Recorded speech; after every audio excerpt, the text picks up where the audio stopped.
खजूर खाल्ल्यामुळे normal delivery होते का? हाही एक प्रश्न नेहमी आम्हाला विचारला जातो. तर खजूर हे बघा काय आहे, की हे एक उत्तम प्रकारचं टॉनिक आहे.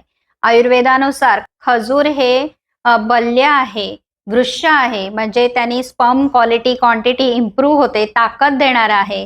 तुमच्या नर्व्हस सिस्टमला ताकद देणारा आहे, बल वाढवणारा आहे आणि वातशमन करणारा आहे. आता डिलिव्हरी काय आहे? ही एक वाताची प्रक्रिया आहे. वाताचं काम आहे डिलिव्हरी करणं, हे अपान वायूचं काम आहे.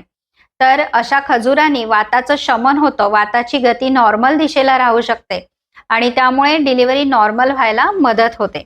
तसंच खजुराचा जो परिणाम आहे तो ऑक्सिटोसिन रिसेप्टरवर होतो, असं रिसर्च थ्रू लक्षात आलेलं आहे. त्यामुळे ज्या महिला खजूर खातात म्हणजे डिलिव्हरीच्या आधी काही दिवस प्रेग्नन्सीच्या शेवटच्या आठवड्यांमध्ये ज्या महिला खजूर खाल्ले आहे, अशा महिलांना लेबर पेन्स सुरू झाल्यानंतर फार त्रास होत नाही किंवा ऑक्सिटोसिनची कमी गरज लागते, असं काही रिसर्चमधून दिसून आलेलं आहे.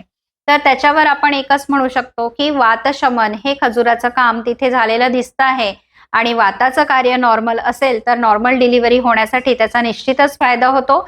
किंवा नॉर्मल डिलिव्हरी म्हणण्यापेक्षा आपण लेबरची जी प्रोसेस आहे, लेबर प्रोग्रेस त्याचा चांगला व्हायला लागतो.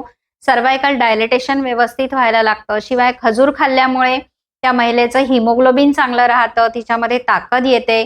खजुरामधनं तिला कॅल्शियम, मॅग्नेशियम, आयर्न, फॉस्फरस हे सगळे मायक्रोन्यूट्रिएंट्स मिळतात आणि त्यामुळे तिची ताकद सुद्धा खजुराने वाढते. तर जर का तुम्हाला खजूर खायचे असतील तर 9व्या महिन्यामध्ये शेवटच्या आठवड्यामध्ये तुम्ही हे खजूर खाऊ शकता. ब्रेकफास्टमध्ये 5-6 खजूर तुम्ही खाऊ शकता.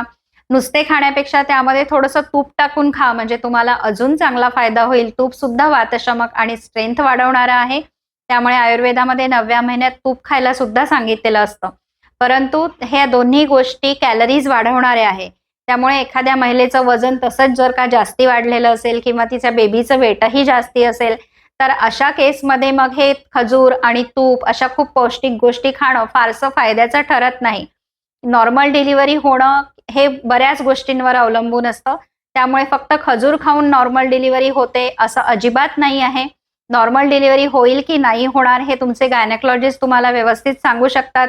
तर त्यासाठी तुम्ही तुमच्या गायनेकॉलॉजिस्टचा सल्ला घ्या, डायटिशियनचा सल्ला घ्या आणि व्यवस्थित एक्सरसाइज करा, ॲक्टिव्ह राहा, म्हणजे नॉर्मल डिलिव्हरी होण्यासाठी तुम्हाला जास्ती मदत होईल.